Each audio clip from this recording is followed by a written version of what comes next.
She never introduced her black husband to her family. What he did at her deathbed shocked everyone. Why did she hide her loving black husband from her family, only for him to reveal himself at her deathbed? Prepare for the shocking twist. Her secret wasn't just about prejudice, but about her own brother's criminal conspiracy involving a dangerous crime syndicate, a truth he threatened her to keep hidden. Like, subscribe, and listen now to hear how her husband exposed it all in one unforgettable moment. The hushed, sterile silence of the hospital room was broken only by the rhythmic sigh of a ventilator and the quiet weeping of Claire Thompson's elderly mother. Claire lay still against the white pillows, her breath shallow, her once vibrant energy dimmed by the illness that was rapidly stealing her life. Around the bed stood her family, her frail parents, her tense sister Ellen, and her older brother, Victor Thompson, his face a mask of strained propriety. But holding Claire's hand, his thumb gently stroking her knuckles, sat a man the Thompsons had never seen before. Michael Harris, a black man whose quiet grief and intimate presence felt jarringly out of place in their contained sorrow. He just appeared yesterday. Ellen had whispered to her parents earlier, bewildered. Says he's a close friend. Claire never mentioned him. Victor shot Michael a look filled with suspicion and undisguised hostility. "Sir," Victor said, his voice tight, "this is a private family moment. Perhaps you should wait outside." Michael didn't look up. His gaze remained fixed on Claire's pale face, his expression a mixture of profound love and unbearable sadness. He ignored Victor as if he hadn't spoken, leaning closer to Claire, whispering words too low for the family to hear. The tension in the small room thickened, thick with unspoken questions and simmering resentment. Who was this stranger acting with such quiet ownership at Claire's bedside? Just then, the attending physician entered, his expression grave. He spoke softly to the family, confirming what they already knew. Claire had only hours, perhaps minutes, left. "Mrs. Thompson," sobbed anew. Ellen reached for her father's hand. Victor stared stoically ahead. Michael leaned down, pressing his lips gently to Claire's forehead. "I love you, Claire," he murmured, his voice thick with emotion. "Always." As Claire drew her last, faint breath and the heart monitor flatlined into a continuous, piercing tone, Michael reached into his jacket pocket. His hand trembled slightly as he withdrew a simple gold band. With infinite tenderness, he slid the wedding ring onto Claire's lifeless finger. Then, he carefully placed a sealed envelope on the bedside table next to her hand. He finally looked up, meeting the stunned, uncomprehending gaze of the Thompson family, his own eyes filled with raw grief, but also a surprising, steely resolve. "Claire was my wife," he stated quietly, the words dropping into the shocked silence like stones. "In this letter, this is what she wanted you to know." Claire Thompson, 35, had been the gentle heart of her well-established, old-money Charleston family. A gifted artist and beloved former elementary school art teacher, she possessed a quiet warmth that drew people in, though she often seemed overshadowed by her older brother, Victor. Victor, a man in his early 40s with his father's shrewd business sense, but none of his warmth, had taken over the family's finances and the management of the prestigious Thompson Foundation, a local charity established by their grandfather after their father's health declined. The Thompsons presented a united, respectable front to Charleston society, their name associated with philanthropy and tradition. Beneath the surface, however, lay unspoken tensions. Victor's controlling nature, Ellen's quiet unease, their parents' frail health, and a subtle but pervasive adherence to the unspoken rules of their social strata. Rules Claire had dared to break in secret. 5 years earlier, Claire had met Michael Harris, 38, a brilliant software engineer who had recently moved to Charleston for a tech startup. Michael, a calm, thoughtful black man with a quick mind and a gentle strength, was everything Claire's background wasn't. Their connection was immediate, intense, built on shared laughter, intellectual curiosity, and a deep, abiding love. They explored hidden cobblestone streets, shared dreams under moss-draped oaks, and found solace in each other's company, away from the expectations of Claire's world. But Claire, deeply aware of her family's ingrained prejudices, particularly Victor's barely concealed racism and obsession with maintaining the family's image, made the painful decision to keep their relationship, and later their quiet courthouse marriage, a secret. She feared Victor's wrath, his potential to cut her off financially or emotionally. And perhaps, she admitted to Michael, she feared her own inability to withstand their disapproval. "It's not you I'm ashamed of, Michael," she cried one night. "It's me. I'm ashamed I'm too cowardly to face them. I just want to protect you from their judgment." Michael, though hurt by the secrecy, understood the complexities of her situation and loved her enough to accept the painful compromise, hoping one day she'd find the strength to tell them. Over the past year, however, Claire had grown increasingly withdrawn, burdened not just by her advancing illness, but by something else, something she seemed afraid to voice even to Michael.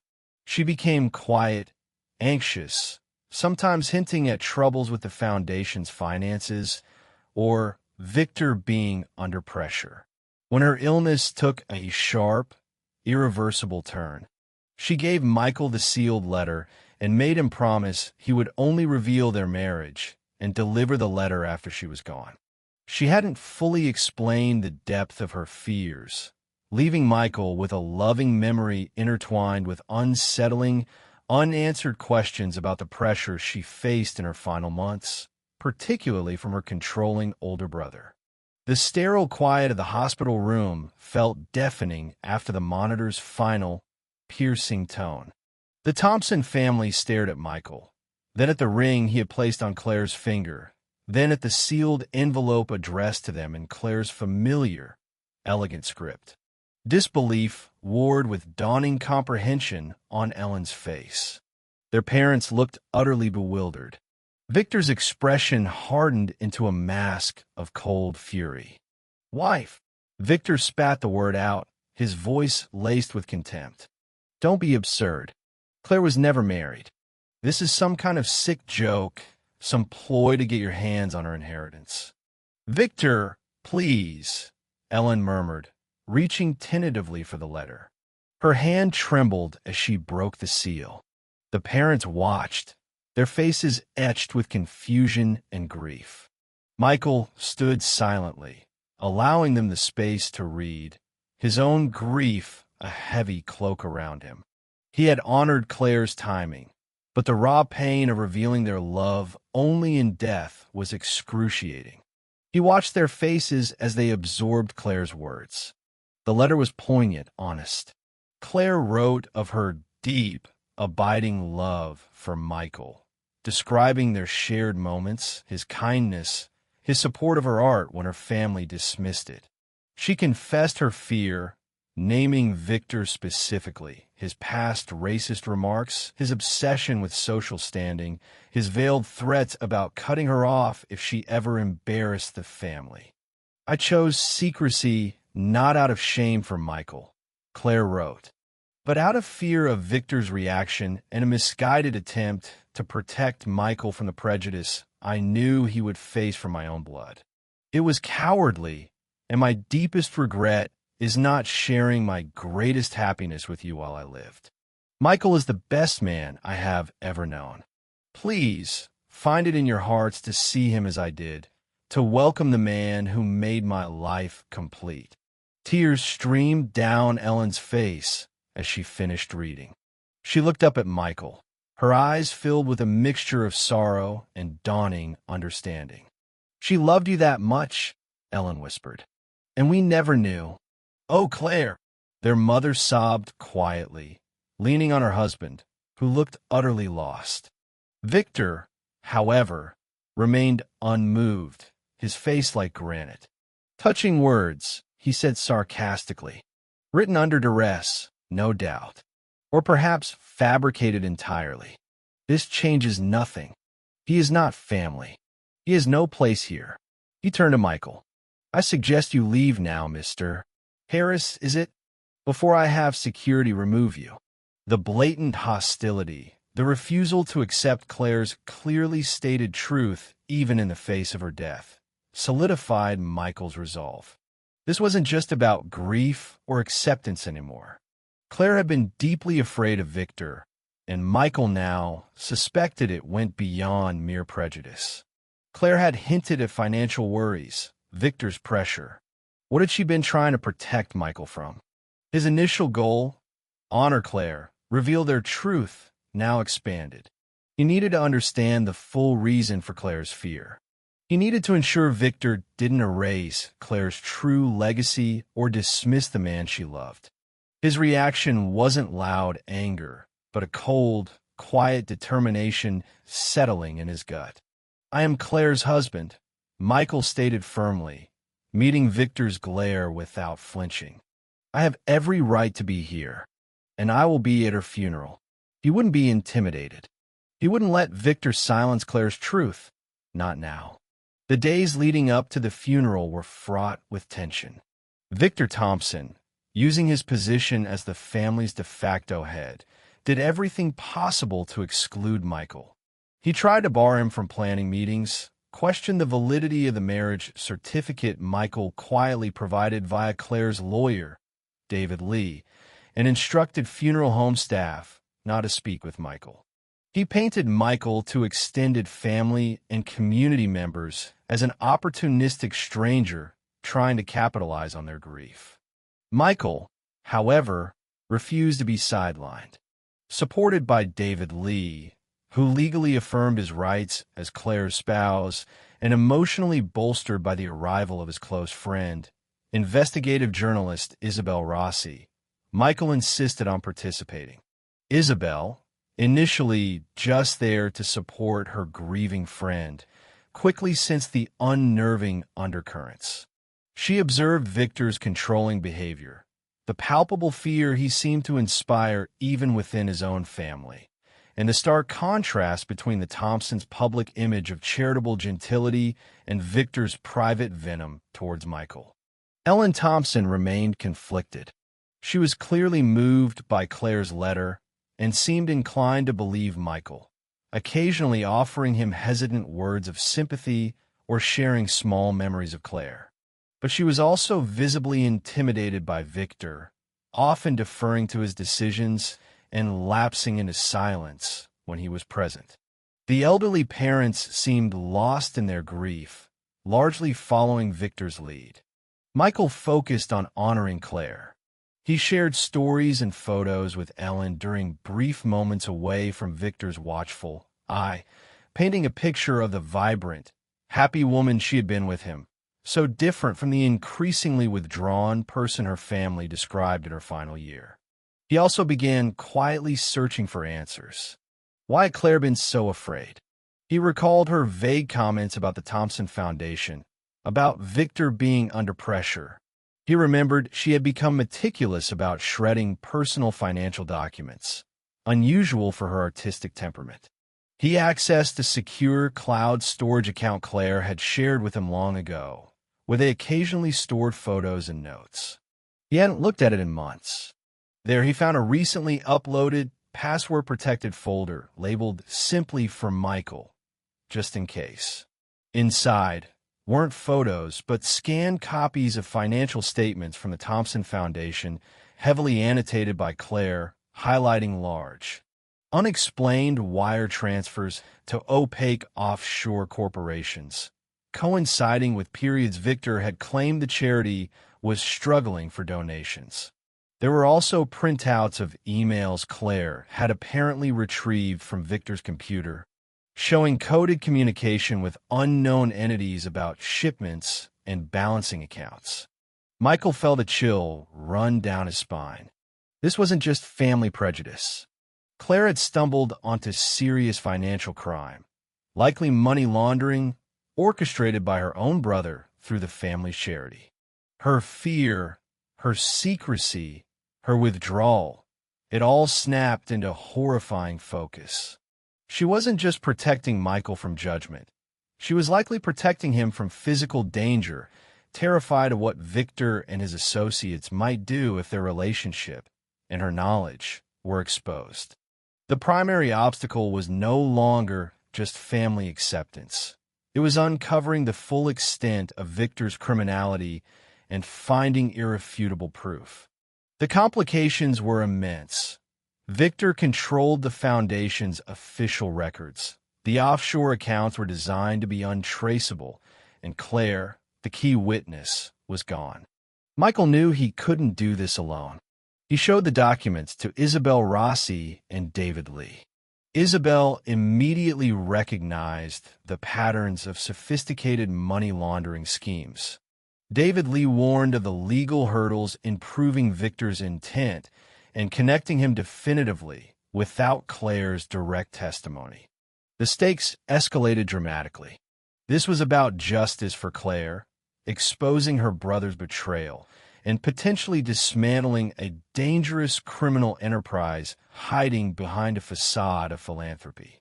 Armed with the documents Claire had secretly saved, Michael, Isabel, and David shifted into high gear. Their grief was now channeled into a focused quest for justice. They knew they needed more than just suspicious financial statements.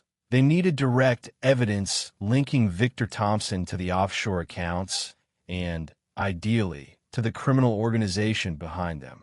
Isabel Rossi took the lead on the investigation, using her journalistic expertise and contacts.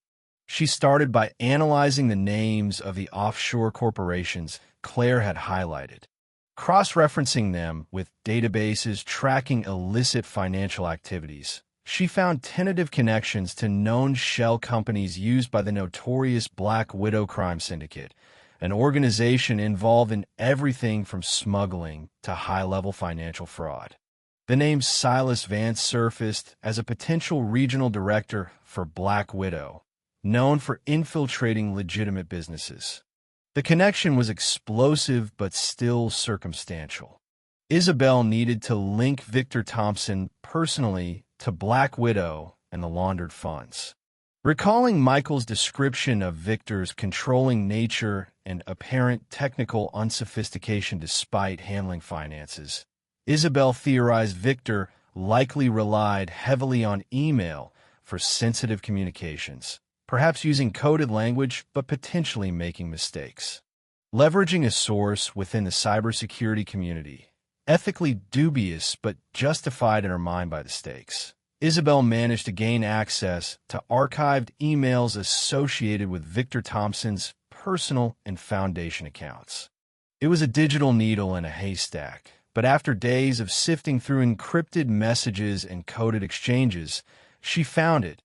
A series of emails between Victor Thompson and an account clearly belonging to Silas Vance, using a known Black Widow alias. The emails explicitly discussed the Thompson Foundation as a conduit for cleaning large sums of money originating from Black Widow enterprises. They detailed transfer schedules, percentages Victor would keep, and, most damningly, discussed the Claire problem. One email from Vance read, "Your sister's inquiries are becoming inconvenient. Victor, ensure her silence. Loose ender liabilities we don't tolerate." Another from Victor replied, "Handling it. Keeping her isolated. Her health is declining rapidly anyway. Once she's gone and the grief settles, we accelerate phase 2 through the Foundation accounts." This was the irrefutable proof. Victor hadn't just laundered money. He had actively conspired with organized crime and viewed his own sister's impending death as a convenient opportunity to further his criminal enterprise. Her illness might have been natural, but Victor had clearly exploited it, ensuring her isolation and silence, perhaps even withholding information or support that might have prolonged her life or eased her suffering, all to protect his dirty secret. This revelation was the devastating turning point. Claire hadn't just been silenced by fear of prejudice. She had been actively isolated and potentially medically neglected by her own brother as part of a criminal conspiracy. His goal, and that of Isabel and David, crystallized into something fierce and absolute. Expose Victor Thompson completely, dismantle his operation with Black Widow, and ensure he paid not just for the financial crimes, but for the ultimate betrayal of his sister. They decided the funeral, the very event meant to honor Claire, would be the stage for Victor's public downfall. There was no turning back now. They would use Claire's memory to fuel their fight for truth and justice. With the incriminating email secured, the focus shifted to building an airtight case for public exposure at the funeral, now just days away. Michael, Isabel, and David knew they needed more than just emails. They needed corroborating evidence and potentially human testimony to counter Victor's inevitable denials. David Lee took charge of the legal strategy. He revisited Claire's will and her previous legal consultations. While Claire hadn't explicitly documented Victor's criminal activity to him, likely out of fear, David found notes indicating Claire had expressed deep unease about the foundation's finances and Victor's lack of transparency shortly before her health declined sharply. This provided supporting context. David's primary target became the foundation's longtime accountant, Arthur Finch, an elderly man known for his timidity but also his meticulousness. David suspected Finch must have known, or at least suspected, the irregularities but had been too intimidated by Victor to speak out. Arranging a private meeting, David Lee, accompanied by Isabel, acting as a witness, carefully presented Finch with copies of the suspicious transfers Claire had flagged, along with one of the less explicit but still concerning emails between Victor and Vance discussing account balancing. Finch initially stammered, denied knowing anything, his face pale with fear. But David pressed gently, appealing to his professional ethics and his long-standing respect for Claire's side of the family. Arthur, David said quietly, Claire suspected this. She was trying to protect the foundation, protect her family's name. Victor used you. You know what he was doing was wrong. Help us honor Claire's memory by telling the truth. Finally, Finch broke down. He confessed Victor had systematically pressured him for years, forcing him to sign off on falsified reports, create bogus donation receipts, and overlook massive discrepancies related to the offshore transfers. Victor had threatened Finch's job, his pension, even hinted at vague physical threats if he ever spoke out. Finch agreed to provide a sworn affidavit detailing Victor's coercion and the specifics of the fraudulent accounting, on the condition of guaranteed protection and potential immunity from prosecution for his unwilling complicity. Isabel Rossi, meanwhile, worked her journalistic channels. She discreetly contacted a source inside the fraud division of the local bank used by the Thompson Foundation. While the source couldn't provide confidential records, they confirmed off the record that Victor Thompson's large, regular offshore transfers from the foundation account had indeed raised internal flags, but had been repeatedly overridden or explained away by Thompson himself. Leveraging his family's long-standing relationship with the bank's senior management, this provided crucial corroboration of the scheme's mechanics. Michael, grappling with his grief and the horrifying revelations, focused on preparing for the funeral. He wrote a eulogy that would honor the vibrant, loving Claire he knew, while also setting the stage for revealing the difficult truth. He met privately with Ellen, showing her undeniable proof of Victor's financial crimes and his correspondence with Silas Vance, including the chilling lines about ensuring Claire's silence. Ellen was devastated, torn between loyalty to her brother and horror at his actions against Claire. Michael didn't pressure her, simply asking her to listen with an open heart at the funeral. The regrouping involved synchronizing their evidence: Claire's initial documents, Isabel's emails, Finch's affidavit, the bank insider's confirmation. David Lee prepared the legal framework, ready to present Finch's testimony. Isabel prepped the emails and financial summaries for maximum impact. Michael steeled himself for the emotional ordeal of delivering the eulogy and confronting Victor publicly. Their new, high-risk plan was set. Use the solemnity of the funeral service itself as the venue for exposing Victor Thompson's monstrous betrayal, ensuring the entire community witnessed his downfall and Claire's truth was finally heard. The 2 days before the funeral were thick with unspoken tension and frantic, secret preparations. Michael, David, and Isabel operated with extreme caution, aware that Victor Thompson, if he suspected anything, could be dangerous and had potential connections to organized crime through Silas Vance. Victor, meanwhile, projected an image of the grieving, dutiful brother, finalizing funeral arrangements, accepting condolences, completely unaware of the storm gathering around him. He seemed preoccupied, making frequent, hushed phone calls, likely related to his illicit dealings now that he believed Claire's potential threat was permanently removed. His arrogance made him careless, blinded to the possibility that his secret life was about to implode. David Lee worked quickly to secure Arthur Finch's sworn affidavit and ensure the elderly accountant felt safe and protected, arranging for temporary security. Finch was terrified but resolute, determined to finally clear his conscience for Claire's sake. David also prepared legal notices and liaised discreetly with the Charleston Police Department and potentially the FBI, given the Black Widow connection Isabel had uncovered, briefing them on the evidence and the plan to expose Victor at the funeral, ensuring law enforcement would be present and ready to act.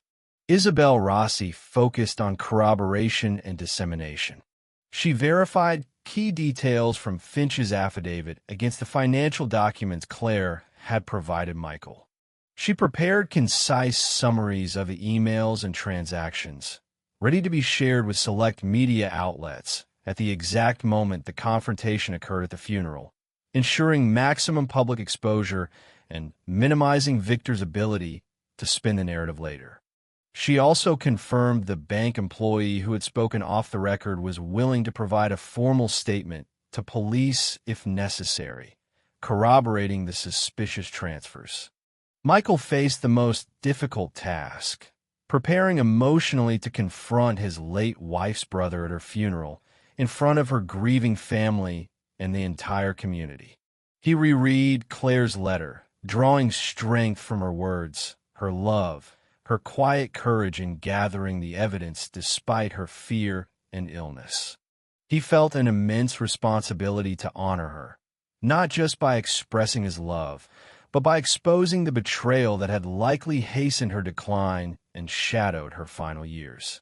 The dark night arrived the evening before the funeral. Ellen Thompson called Michael, her voice choked with tears and conflict. "Michael, Victor knows you're speaking tomorrow. He warned me. He said you're unstable, grieving, that you might say crazy things. He told me not to believe anything you say, that you're just trying to cause trouble, maybe get money." Victor was already trying to poison the well, preemptively discrediting Michael. Ellen sounded torn, confused. I saw the emails you showed me, but he's still my brother." Michael felt a wave of despair. What if Ellen, his only potential ally within the immediate family, buckled under Victor's pressure? What if the community chose to believe Victor's lies over the evidence? The weight of the impending confrontation felt immense. Was he doing the right thing, turning Claire's funeral into a public spectacle? For a moment, he faltered. But then he thought of Claire, trapped in silence, and the cold calculation in Victor's emails. He owed her this. He owed her the truth. He reassured Ellen gently, simply asking her to listen with an open mind and heart. He solidified his resolve. The final preparations were emotional and logistical, confirming timing with David and Isabel, ensuring law enforcement was positioned discreetly, steeling himself to deliver the eulogy that would become an indictment. The old Charleston church was filled to capacity, overflowing with friends, former students, and community members mourning the loss of Claire Thompson. Sunlight streamed through the stained glass windows, illuminating dust motes dancing in the somber air. Victor Thompson sat in the front pew with his parents and a visibly distressed Ellen, projecting an image of familial grief. After hymns and prayers, Victor delivered a brief, polished eulogy praising Claire's artistic talent and quiet nature, subtly reinforcing the narrative of a woman best remembered for her gentleness, not for rocking the boat. Then Michael Harris was invited to speak, identified simply as a dear friend. Michael walked steadily to the pulpit, clutching a single white rose. He began by speaking of Claire's light, her laughter, their shared love of art and quiet evenings, the hidden life they had cherished. His voice, thick with emotion but clear and strong, held the congregation rapt. "Claire brought color into my world," he said, his gaze sweeping over the attendees, finally resting on Victor. But she lived in fear, not just of illness, but fear of prejudice, fear of control, fear of her own family. He then spoke of the secret marriage, holding up their simple wedding photo. Gasps rippled through the church.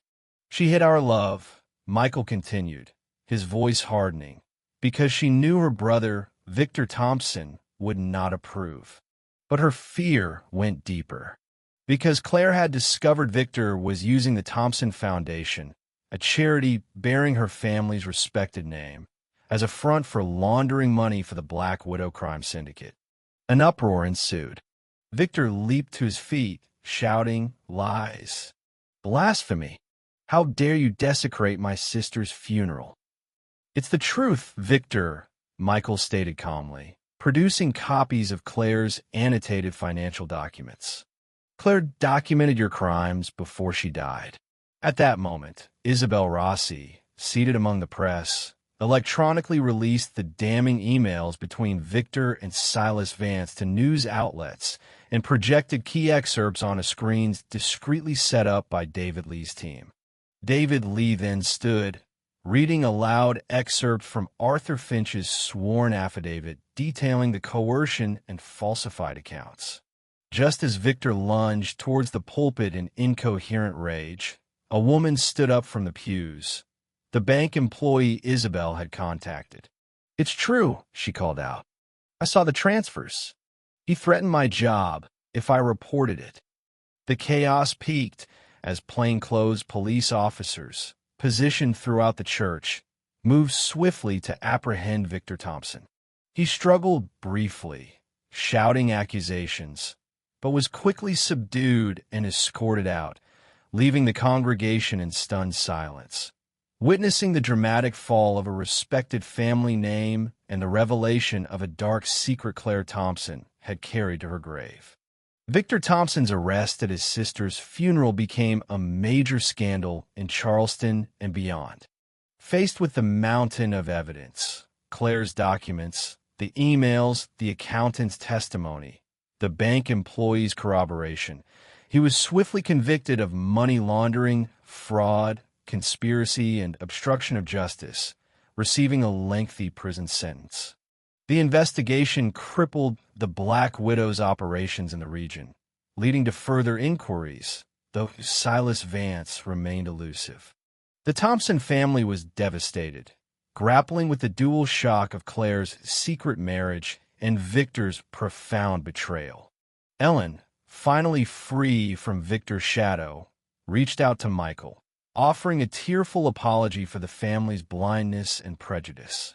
Slowly, tentatively, a path towards healing and reconciliation began, focused on honoring Claire's true memory.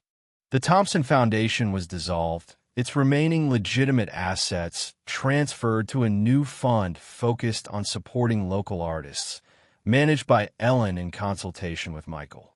Michael chose to remain in Charleston, the city where he had found and lost his great love. He established the Claire Thompson Memorial Art Scholarship for underprivileged students, ensuring her passion for art and education lived on.